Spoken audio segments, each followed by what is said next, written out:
अब सुन रहे हो रे बाल को, नाबालक की बालक है, बालक हो गए हो। अब जिम्मेवारी तुम्हारी खुद बनती है कि तुम खुद फैसला करो, तुम निर्णय करो, तुम लिस्ट बनाओ क्या क्या चीजें सही हैं। सूत्र मैं दे देता हूं, सूत्र शास्त्रों से लेना। जो मैंने प्रवचन के प्रारंभ में कहा था, जो अच्छा लग रहा है वो अच्छा हो, ये कोई नियम। अच्छा लगना अलग चीज है, अच्छा होना अलग चीज है। अब होने पर दृष्टि लाओ तुम, निर्णय तो तुम्ही को करना है। मुझे अच्छा लग रहा है इसलिए अच्छा है, ऐसा फैसला मत करना। तुम्हारा ये अच्छा है और अच्छा होगा, इसके लिए आपको त्रिकाली विचार करना पड़ेगा। दूसरा मोटिवेशन दे रहा हूं, त्रिकाली विचार। त्रिकाली विचार, जो मैं कर रहा हूं इसको अतीत में किसी ने किया है कि नहीं। आपको दे रहा हूं, मेरे लिए नहीं है, मैं तो तुम्हें उसके बाद संभालूंगा।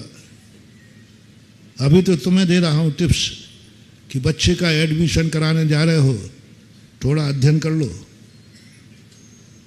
हाँ थोड़ा पढ़ लिख लो। एडमिशन बच्चे का होना है, लेकिन इंटरव्यू तो तुम्हारा होना है। इसी प्रकार मैं तुम्हें कुछ सिखा रहा हूं। कल के दिन तुम मोक्ष मार्ग में आओगे, इंटरव्यू फेल हो जाओगे तो कहीं के नहीं रहोगे।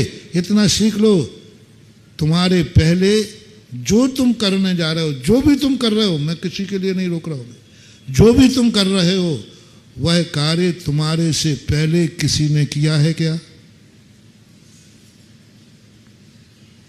जो भी डांका डाल रहे हो, शराब पी रहे हो, जो भी तुम्हारे पहले किसी ने किया है क्या। बस उसका पूरा बायोडेटा इकट्ठा करो, उसका क्या हुआ। कॉमर्स में एक व्यापार की नीति पढ़ाई जाती है कि तुम्हें कुछ भी मालूम नहीं है, ये धंधा तुम्हारे पहले किसी ने किया है, उसके क्या हाल है। इस दुकान पर, इस दुकान के पहले कोई दुकान बेचता है तो दुकान खरीदने के पहले सोचो इसके पहले जिसने दुकान की उसका क्या हुआ, दिवालिया हुआ था। इस दुकान पर क्या हुआ, इस धंधे पे क्या हुआ, ये जो कार्य किया था। इसलिए हर श्रावक को पहले लो, मैं तुम्हें एक बहुत अच्छी किताब दे रहा हूं जिससे तुम निर्णय कर सकोगे तुम खुद। उसका नाम है प्रथमान योग। पहले के लोग स्वाध्याय करते थे, मुनि बनने के लिए तरसते थे। क्या क्या रब लिखे उन्होंने, वो दशा मेरी कब होगी, वे गुरु कब मिल हैं, जिनके अनुग्रह बिन कभी न कटे करम जंजीर, ते साधु मेरे उर्वशो मेरी हरहूं पातक। क्या कवियों के नाम लिखे। क्यों उनके परिणाम होते थे, क्योंकि पहले मंदिरों में प्रथमान युग की वाचना होती थी, प्रथमान युग बाँचे जाते थे। और आज ग्रस्त प्रथमान युग नहीं बाँच रहे हैं, सीधा समय सार पढ़ रहे हैं, सीधे बड़े बड़े ग्रंथ पढ़ रहे हैं। इसलिए आज जितना जितना व्यक्ति स्वाध्याय करता जाएगा वह व्यक्ति व्रतों से दूर होता जाएगा, संयम से दूर होता जाएगा। आज की पहचान है पंडितों की। पहले पंडित ही मुनि बनते थे और आज पंडित वृत्ति मिल जाए तो अवभाग्य समझना। पहले पंडित ही वृत्ति बनते थे, आज पंडित वृत्ति मिल जाए तो बहुत मुश्किल है।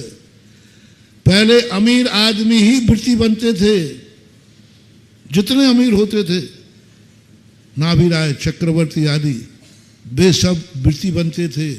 आज अमीरों में वृत्ति मिल जाए तो दुर्लभतम दुर्लभ है, अभी भी हैं, लेकिन पहले 100% होते थे और अब 1-8% कोई है। जैसे बैठे ना तुम्हारे यहाँ श्राविका, बहुत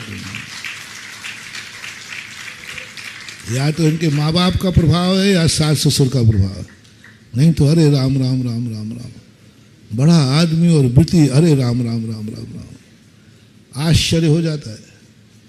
बड़ा आदमी कोई मुनि बन जाए, राजा, अंतिम राजा चंद्रगुप्त बने। चंद्रगुप्त के बाद 16 स्वप्न देखे, 16 स्वप्न देखे चंद्रगुप्त ने। उसमें एक स्वप्न आया है कि तुम्हारे बाद अब कोई राजा दीक्षा नहीं लेगा। चंद्रगुप्त के बाद राजा हुए हैं कि नहीं, लेकिन राजा दीक्षा नहीं लेगा।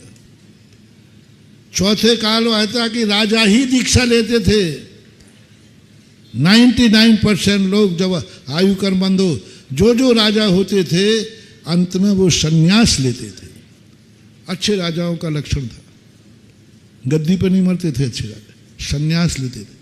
चंद्रगुप्त के बाद 16 स्वप्न में आया, आज के बाद कोई सम्राट, कोई राजा दीक्षा नहीं लेगा। इसी प्रकार की स्थिति, तो इसी प्रकार की स्थिति बन जाती है कि आज बहुत कठिन हो जाता है, बहुत मुश्किल हो रहा है। आज पंडित, ओहो वृत्ति पंडित है और प्रतिमाधारी मिल जाए, अरे राम राम राम राम, बहुत मुश्किल है। क्या युग था, पहले पंडित ही वृत्ति होते थे और आज पंडित क्यों, क्या कारण है? क्योंकि आज पंडितों ने प्रथमान युग पढ़ना बंद कर दिए।